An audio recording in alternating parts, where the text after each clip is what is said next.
7 ऐसी चीज़ें जिनके बेस पर आपको अपने करियर को नहीं चुनना है।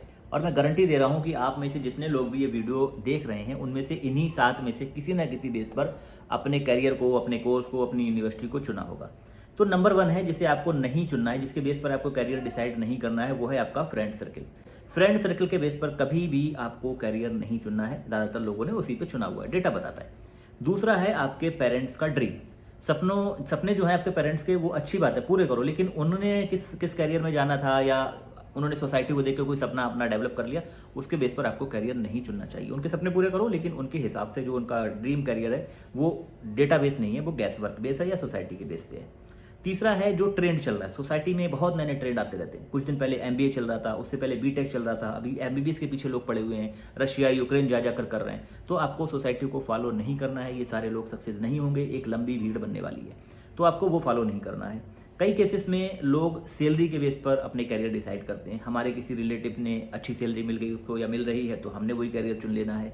और इससे भी इंपॉर्टेंट चीज़ होती है, कई सारे केसेस में मैंने देखा है, जब हम स्टूडेंट से बात कर रहे होते हैं तो वो करियर चुनते हैं सब्जेक्ट के बेस पे। किसी सब्जेक्ट में अच्छे नंबर आ गए, मान लो उसने किसी पोइट्री में अच्छा कुछ कर दिया, या एक आध पोइट्री में सही से लिख दिया, या मैथ में अच्छे नंबर आ गए, तो पूरा करियर, पूरी उसकी लाइफ उसी के बेस पे डिसाइड होती है कि भाई अब इसके नंबर इसमें आ गए, तो अब इसको हम इसी फील्ड में, इसी करियर में डाल देंगे।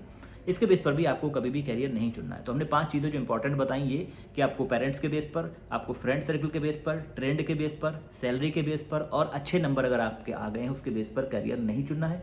आप आगे वाली लाइफ में जाकर के बर्बाद होने वाले हो, मतलब स्पॉइल हो जाएगी आपकी लाइफ, आई गारंटी यू। 2 चीज़ें और इंपॉर्टेंट है जिसका हमें फोकस करना चाहिए। पहला, कि जब भी आप किसी कोर्स में एंट्री कर रहे हो तो उस प्रोफेशनल से एटलीस्ट आपको मिलना चाहिए। बल्कि मैं तो ये रिकमेंड करता हूँ कि आप उसके साथ 1 और 2 दिन गुजारो, देखो वो कैसे काम करते हैं, क्योंकि किताबों से बाहर निकल कर जब ग्राउंड पर उतरते हो तो सच्चाई बहुत अलग होती है। अब कई केसेस में जो स्टूडेंट हैं या पेरेंट्स हैं इसमें शाई महसूस करते हैं, तो मैं कई बार खुद उनकी हेल्प करता हूँ। बहुत सारे प्रोफेशनल से मैंने प्लेसमेंट कराए हैं। 1-2 दिन के लिए कोई मना नहीं करता, कोई भी नहीं चाहता कि आने वाली जनरेशन हमारे बारे में ना जाने, बट ये हमारा खुद का डर होता है। अगर आपको लगता है तो आप हमारी टीम से कांटेक्ट कर सकते हैं। तो उन प्रोफेशनल्स के साथ रहना ज़रूरी है, क्योंकि आपको पता हो जो मैं पढ़ रहा हूँ वो क्यों पढ़ रहा हूँ। और सबसे लास्ट वाली चीज़ ये है कि आप जब भी एंट्री मार रहे हो यूनिवर्सिटी में, कोर्स में, किसी भी आपके प्रोफेशन में, तो आपको आने वाले 7 से 8 साल तक का आपके पास पूरा रोड मैप होना चाहिए। जब मैं रोड मैप की बात कर रहा हूँ, दैट मीन कि आपने ग्रेजुएशन के बाद किधर जाना है, आपने ग्रेजुएशन के बाद सीधा मार्केट में उतरना है, कौन कौन सी निशेज हैं, कौन कौन सी ब्रांचेज हैं, या मास्टर करनी है, मास्टर के बाद क्या करना है, एकेडमिक्स में जाना है, पीएचडी करनी है। तो 7-8 साल का प्लान आपके पास उस सेम करियर का होना चाहिए, क्योंकि आपने करियर चुना हुआ है बहुत सॉलिड बेस पर, साइंटिफिक बेस पर, इसलिए वो आपके पास आ जाएगा। अगर आपने गैस वर्क पे चुना है, सोसाइटी को देखकर चुना है, तब सीधी सी बात है आपके पास वो 7-8 साल का प्लान नहीं होगा।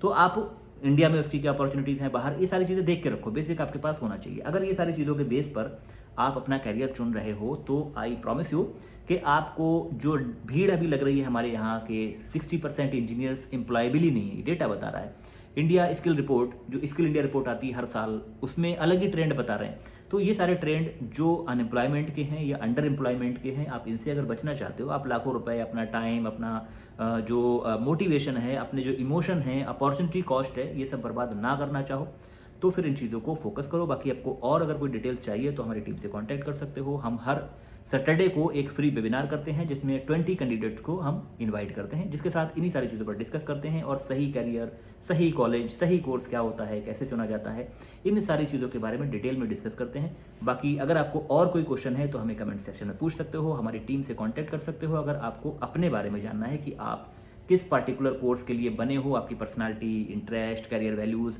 Learning style, skill and abilities, scientific banking के साथ में आपको पूरी डिटेल में रिपोर्ट दी जाती है कि आपको किस पार्टिकुलर फील्ड्स में जाना चाहिए, आप किसके लिए बने हो। तो बाकी आज की वीडियो में इतना ही, फिर मिलेंगे किसी नेक्स्ट और बेहतरीन टॉपिक के साथ में।